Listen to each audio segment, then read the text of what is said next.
Hashize iminsi mike urwego ngenzuramikorere rura rutangaje ibiciro bishya by'ibikomoka kuri peteroli, aho litiro ya esanse yageze ku 1989 y'amafaranga y'u Rwanda, naho mu gihe iya mazutu ari 1900 by'amafaranga y'u Rwanda. Ni ibiciro byasimbuye byari bisanzwe byashyizweho muri Nzeri muri 2025, aho litiro ya esanse yaguraga 1862 by'amafaranga y'u Rwanda, mu gihe ya mazutu yari 1808 by'amafaranga y'u Rwanda. Bivuze ko litiro ya esanse yiyongereyeho 127, mu gihe ya mazutu yiyongereyeho 92. Ni gake mu Rwanda ibiciro by'ibikomoka kuri peteroli bizamuka kugera kuri uru rwego. Mu kiganiro cyihariye n'igihe, umunyamabanga uhoraho muri Minisiteri y'Ubucuruzi n'Inganda Antoine Marie Kajangwe yavuze ko izamuka ry'ibikomoka kuri peteroli kuri iyi nshuro rishingiye cyane ku bintu bibiri. Muri ibi bintu bibiri uraza gutungurwa nuramuka wumvise ko imyigaragambyo yo mu gihugu cya Tanzania iri ku isonga. Kajangwe yagize ati, mbisobanuye mu buryo bworoshye cyane, navuga ko izamuka ry'ibiciro ryatewe n'ibintu bibiri. Muribuka ko muri Nyakanga leta yashyizeho TVA ku giciro cya esanse. Rero iyo wongejeho 18% ku kintu runaka icyo ari cyo cyose, ibiciro birazamuka cyane. Niyo mpamvu mwabonye ko byazamutse, ariko byanahozeho nyuma y'uko kwezi. Yakomeje agira ati, muri aya mezi birashize, mu by'ukuri icyatumye bizamukaho gato cyane, ubundi uyu munsi amavuta menshi tuyakura muri Tanzania. Uburyo ubucuruzi bw'ibikomoka kuri peteroli byubakitse, ibiva muri Tanzania ubona ko biba bihendutse cyane kurusha ibiva muri Kenya. Ariko kubera bimwe mu bibazo biherutse kuba, abakura peteroli mu mahanga batangiye kuyikura muri Kenya, kandi kubera ko byo bihenzemo gato byagize ingaruka cyane ku biciro rusange. Ubusanzwe u Rwanda ruhindura ibiciro by'ibikomoka kuri peteroli buri mezi abiri. Impamvu nuko kugira ngo bive aho birangurirwa mu bihugu by'Abarabu bigera i Kigali nibura bitwara ayo mezi abiri mu nzira. Bivuze ko uko ibiciro bihagaze ku isoko mpuzamahanga bigira ingaruka ku biciro byo mu Rwanda nyuma y'amezi abiri. Ku itariki ya 15 Ugushyingo muri 2025, agaciro k'akagunguru ka peteroli ku isoko mpuzamahanga kaguraga amadolari 60 ya Leta Zunze Ubumwe za Amerika, kavuye ku madolari 68 n'igice kimwe z'amadolari kariho ku itariki ya 1 Nzeri muri 2025. Urebye muri ayo mezi abiri ashize, muri uku kwezi nibwo igiciro cyagabanyutse cyane, kuko guhera ku itariki ya 1 Ugushyingo kagiye kagura hagati ya 60 n'ibice 98, 58 ndetse na 60 n'ibice 9. Ubusanzwe ikiguzi cya esanse mu Rwanda gishingira ku giciro kiri ku isoko mpuzamahanga mu mezi abiri ashize. Igiciro cy'ubwikorezi bubigeza ku cyambu cya Dar es Salaam cyangwa se Mombasa, no kuva kuri ibyo byambo bigera i Kigali, ivunjisha ry'amadolari n'umusoro wa TVA washyizweho, byose nibyo bigira ingaruka ku kwiyongera kwa esanse ndetse na mazutu. Umuyobozi mukuru wa sosiyete icuruza ibikomoka kuri peteroli mu Rwanda, Societe Petrolière Limited SCP, Habimana Claudien, yavuze ko kurangura muri Kenya biri mu mpamvu eshanu zatumye ibiciro byiyongera cyane. Mu yandi magambo ati, twajyaga tuvana lisanse nyinshi muri Tanzania, ariko ubu twatangiye kuyikura muri Kenya, kandi muri Kenya ibiciro biri hejuru cyane. Ikindi nuko ibiciro ku isoko mpuzamahanga byazamutseho gatoya. Ngira ngo mu magambo tumaze kurondora haruguru aho ngaho ntizimbye mu magambo, mwabyumvise ko umutekano muri Tanzania uri mu byatumye esanse igera mu Rwanda yaratangiye gutumizwa ku cyambu cya Mombasa muri Kenya. Bigenda bite kugira ngo umutekano mu karere k'ibiyaga bigari ukore kuri buri gihugu icyo ari cyo cyose, cyane cyane igihugu kidakora ku nyanja aba aricyo kigerwaho n'ingaruka cyane? Bizagenda bite? Ni ikihe gihombo gishobora kuzaba hagati mu Rwanda? Ni izihe ngaruka se bizagira ku bucuruzi mpuzamahanga, cyane cyane ku bituruka mu Rwanda? Ubukungu bw'u Rwanda bushobora kugabanuka ku kigero kingana gute? Ndabasuhuje, mbahaye ikaze.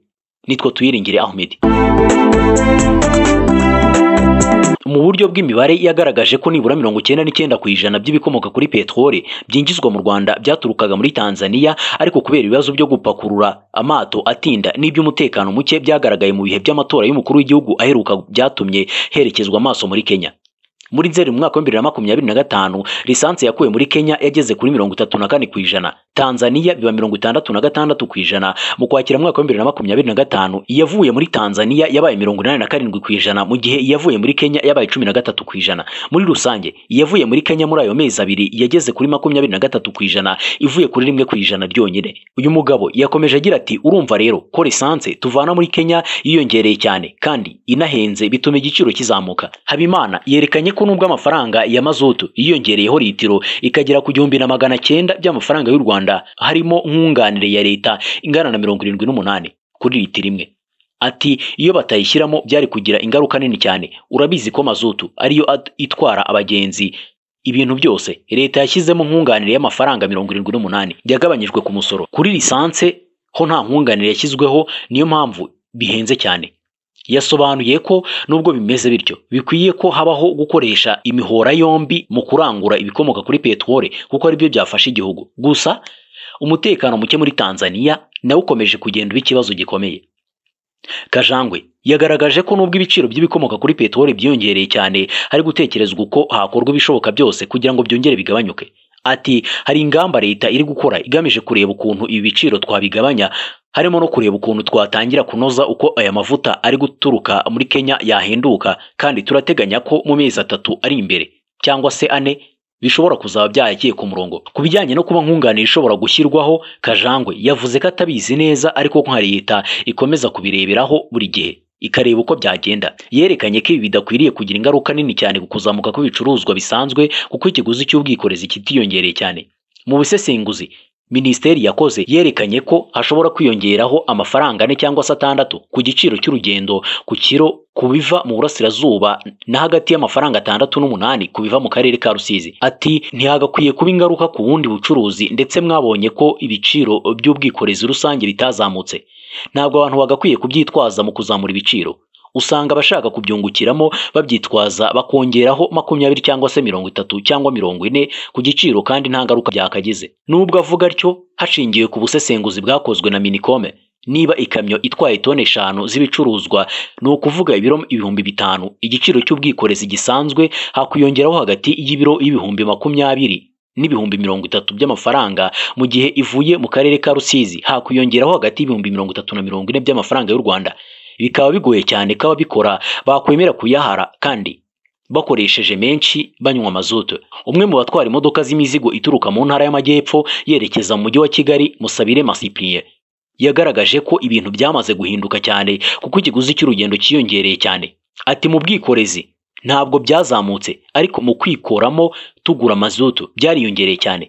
Mbere nanywaga ibihumbi 260 by'amafaranga y'u Rwanda, none ubu biri guhagarara 320 by'amafaranga y'u Rwanda. Urumva ko hari n'andi mafaranga yagiyeho kandi ugutuma we ntashaka kuyongera. Kubyumva biragoranye cyane, biba ngombwa ko aho kugira ngo dutakaze akazi twemera kuyakorera tuvuga ngo wenda ahari igihe kizagera babyumve. Nsengiyumva Modeste utwara moto yavuze ko kubona igiciro cya essence kiyongeraho 123 by'amafaranga y'u Rwanda kuri litiro bibashyira mu gihombo gikomeye cyane kuko abakiriya bo badashaka kongera amafaranga. Aturamubwira ko essence yazamutse akakubwira ko ku kazi umushahara akorera utigeze uhinduka na gatoya. Modeste yavuze ko umumotari ukoresheje litiro y'989 inyungu abona idashobora kurenga ibihumbi 2 by'amafaranga y'u Rwanda ku munsi, kandi ko hari n'ibindi abakenera mu buzima birimo no gutunga umuryango. Habimana Claudie we yagize ati iyo lisansi yiyongereye kandi uyikoresha we ingengo y'imari itiyongera, icyo akora agabanya ingendo yakoraga. Niba azigabanyije rero ibikorwa yakoraga birakererwa cyane. Icyo gihe ntangira gukoresha amatelefone aho kugira ngo nigireyo. Ku rundi ruhande impuguke mu by'ubukungu Teddy Kaberuka aherutse kubwira igitangazamakuru gihe ko izamuka ry'ibiciro ritabura kubaho mu gihe ibiciro by'ibikomoka kuri petrole byiyongereye. Ati ikizwe nuko iyo igiciro cya petrole ndetse n'amazutu kizamutse bigira ingaruka cyane ku giciro ku masoko, ubishaka cyangwa se utabishaka bibaho.